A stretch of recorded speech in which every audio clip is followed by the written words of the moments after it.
देखिए question number 58 देखिए, जो आज एग्ज़ाम हुआ है नीट 2024 5 मई को, उसमें क्वेश्चन आया है। क्वेश्चन 58 कह रहा है the E not value of, जो इलेक्ट्रोड पोटेंशियल है किसका, Mn3+ से Mn2+ में बदल रहा है, is more positive then Cr3+2, मतलब मोर ज़्यादा है, ज़्यादा पॉजिटिव है किससे, Cr3+ से Cr2+ या Fe3+ से Fe2+, इसका रीज़न क्या है यही पूछा है। तो देखिए मैं आपको बताऊं Mn का एटॉमिक नंबर कितना होता है, Mn का एटॉमिक नंबर 25 होता है। अगर मैं इसका इलेक्ट्रॉनिक कॉन्फ़िगरेशन नॉर्मल करूं तो 3d5 4s2 होता है। अब इसके ऊपर अगर मैं कितना चार्ज लगा दूं, 3+ चार्ज लगा दिया भैया, क्योंकि Mn क्या कर रहा है, Mn 3+ है, ठीक है। तो ये 3+ का मतलब 2 इलेक्ट्रॉन यहाँ से निकल गया। चलिए एक मिनट, हाँ Mn के ऊपर अगर मैं कितना लगा दूंगा, 3+ चार्ज लगा दूंगा, तो भी क्या होगा, 4s से 2 इलेक्ट्रॉन निकलेगा, 3d कितना बन जाएगा, 4s0, ख़त्म काम इसका, 3d4 हो जाएगा। तो 3d4 हो गया। और Mn के ऊपर अगर मैं 2+ चार्ज लगा दूं तो ये कितना हो जाएगा, बस ये केवल यहीं से 2 इलेक्ट्रॉन निकलेगा, तो 3d5 हो जाएगा। कहने का मतलब Mn3+ से अगर Mn2+ में बदलता है तो 3d5 से 3d बदलता है तो 3d4 से 3d5 में कन्वर्ट होता है, 3d4 से 3d5 में कन्वर्ट हो रहा है। आपको पता है 3d5 हाफ फील्ड है तो मोर स्टेबल होगा, इसीलिए इसका ये मोर स्टेबल रहा है। लेकिन दूसरे केस में अगर मैं क्रोमियम का केस लूँ, चलिए क्रोमियम का केस लेकर के दिखा रहा हूँ,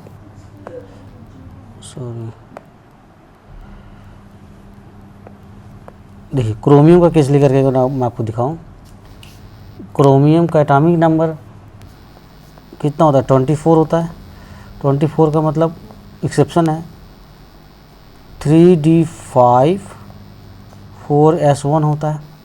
अगर मैं इसके ऊपर कितना चार्ज लगा दूं, 3+ चार्ज लगा दूं तो 2 इलेक्ट्रॉन यहाँ, क्रोमियम के ऊपर अगर 3+ चार्ज लगा दिया तो 1 इलेक्ट्रॉन यहाँ से निकला, 2 यहाँ से निकला, 3d3। तो क्रोमियम 3+ का मतलब क्या है, 3d3।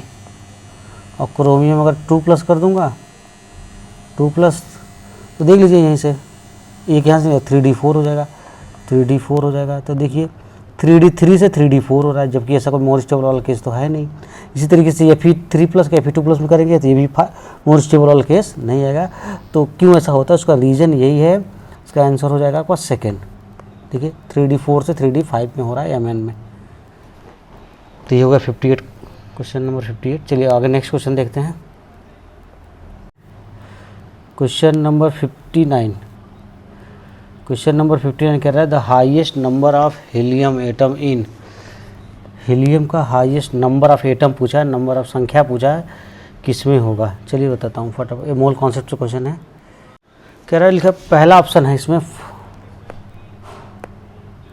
क्या दिया, 4U 4 unified mass of helium. इसका मतलब क्या होगा, ये जो दिया 4 ना, ये दिया है 1 हीलियम का मास, क्या दिया है, 1 हीलियम का मास दिया। एक हीलियम का मास कितना होता है, 4 एटॉमिक मास यूनिट होता है, ठीक है।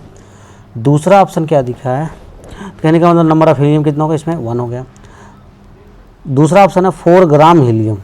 अब 4 ग्राम हीलियम अगर आपको मैंने मोल कॉन्सेप्ट पढ़ाया है तो मोल कॉन्सेप्ट में जानते हैं, mole is equal to weight upon molecular weight is equal to N upon Na। यहाँ पर N क्या है, ये N क्या है, नंबर है, संख्या। जब भी नंबर निकालना तो इसी का यूज करते हैं। तो यहाँ से देखिए इसका वेट दिया है, W दिया, वेट कितना दिया है, 4 ग्राम। हीलियम का मॉलिक्यूलर वेट, हीलियम का एटॉमिक वेट कितना हो जाएगा, 4। वेट अपॉन मॉलिक्यूलर वेट हो गया। आपसे N पूछ रहा है, N मतलब, और Na कितना होता है, एवोगाड्रो नंबर 6.02 इंटू 10⁻23। तो यहाँ पर अगर मैं नंबर निकालूँ, number of helium is equal to कितना आ जाएगा, ये तो 1 हो जाएगा, मतलब आ गया 6.02 इंटू 10⁻ 23। ये देखिए इतने नंबर हीलियम होंगे 4 ग्राम में, इतने 1 मोल, इसको बोलते हैं 1 मोल हीलियम होगा। अब देखिए नेक्स्ट क्या दिया है, नेक्स्ट ऑप्शन क्या है, जो आपका थर्ड ऑप्शन दिया है, एक मिनट, देखिए जो थर्ड ऑप्शन दिया है, थर्ड ऑप्शन में देखिए आपको जी मोल कहाँ से पूरा फार्मूला नहीं लिखा, पूरा फार्मूला होता है एन मतलब mole, mole is equal to weight upon molecular weight is equal to N upon N A is equal to v upon 22.4। तो यहाँ पर वॉल्यूम है एसटीपी है, एनटीपी पर आयतन है वही, और ये लीटर में होता है, ठीक है ना। अब यह वॉल्यूम, तो अब देखिए वॉल्यूम दिया मतलब वी दिया, देखिए यहाँ पर वी दिया है, अगर वी दिया है तो नंबर निकाल सकते हैं, मतलब ये वाला फार्मूला हम अप्लाई करेंगे, ये वाला। तो यहाँ पर क्या हो जाएगा, N upon N A is equal to volume कितना दिया भैया, ये देखिए 2.271098 लीटर अपॉन 22.4, ठीक। अब यहाँ से देखिए अगर नंबर ऑफ हीलियम निकालना है, number of helium N is equal to, तो 2.2 ही लगभग ले लेते हैं अपॉन 22.4 इंटू एन ए मतलब 6.02 इंटू 10 का पावर 23, ये देखिए हो गया। अगर मैं इसको अप्रॉक्स करके मान भी लूँ, देखिए पॉइंट यहाँ पर अगर मैं इस पॉइंट को यहाँ कर दूँ तो हो जाएगा 10 का पावर -1, तो हो जाएगा 22, तो 22 और 22 लगभग कट गया, तो ये आपका लगभग अप्रॉक्स आंसर हो जाएगा 0.2 इंटू 10 का पावर 22 आ जाएगा। तो इसमें नंबर थोड़ा सा कम हो गया, देखिए इसमें नंबर 23 था, इसमें 22 हो गया। चलिए फोर्थ ऑप्शन देख लेते हैं, फोर्थ ऑप्शन क्या था, 4 मोल ऑफ हीलियम। चलिए 4 मोल ऑफ हीलियम था, देखिए फोर्थ ऑप्शन सॉल्व करते हैं। फोर्थ ऑप्शन, तो भैया क्या मोल दे रखा है, तो ये देखिए फार्मूला आपका यही है, ये मतलब इसको मैं N is mole equal to N upon N A कर सकता हूँ। अब मुझे एन निकालना है, एन मतलब नंबर ऑफ हीलियम निकालना है, इजकल टू कितना हो जाएगा, मोल इंटू एन ए। यहाँ से मोल की वैल्यू कितना 4 मोल दिया है, देखिए 4 मोल दिया है, 4 मोल हीलियम इंटू 6.02 इंटू 10 का पावर 23, सबसे ज़्यादा नंबर देखिए यहीं आया है, इसका आंसर क्या हो जाएगा, 4 हो जाएगा। चलिए नेक्स्ट क्वेश्चन देख लीजिए, इसको हटाना पड़ेगा, इसका स्क्रीनशॉट ले लीजिए।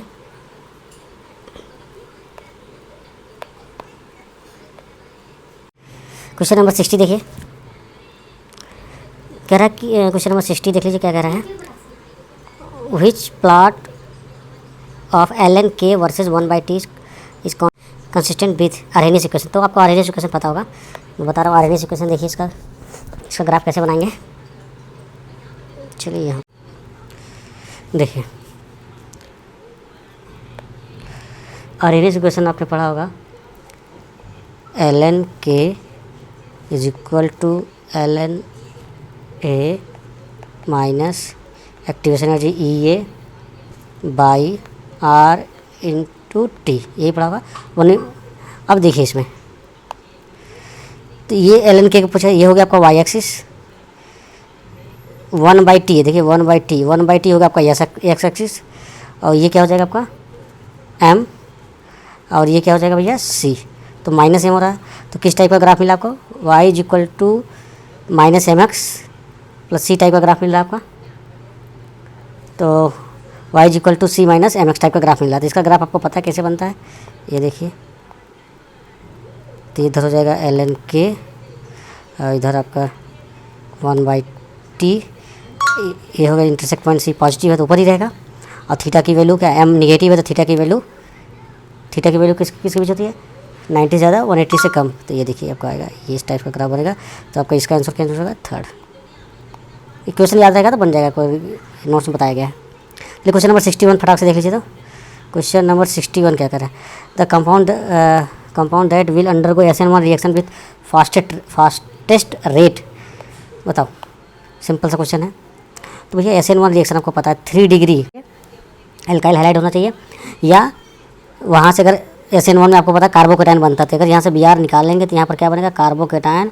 ये कार्बोकेटायन जो रेजोनेंस स्टेबलाइज है, यहाँ पर 3 अल्फा हाइड्रोजन है, इसलिए सबसे ज़्यादा फास्टेस्ट रेट अगर देगा कोई, इसका आंसर थर्ड होगा। तो रेट ऑफ SN1 आप जानते हैं, 3 डिग्री, और या स्टेबिलिटी ऑफ कार्बोकेटाइन के थ्रू से ज़्यादा, क्योंकि SN1 में कार्बोकेटाइन का फॉर्मेशन होता है। तो ये इसका आंसर 3rd हो जाएगा। ठीक है, और क्वेश्चन भेजता हूँ।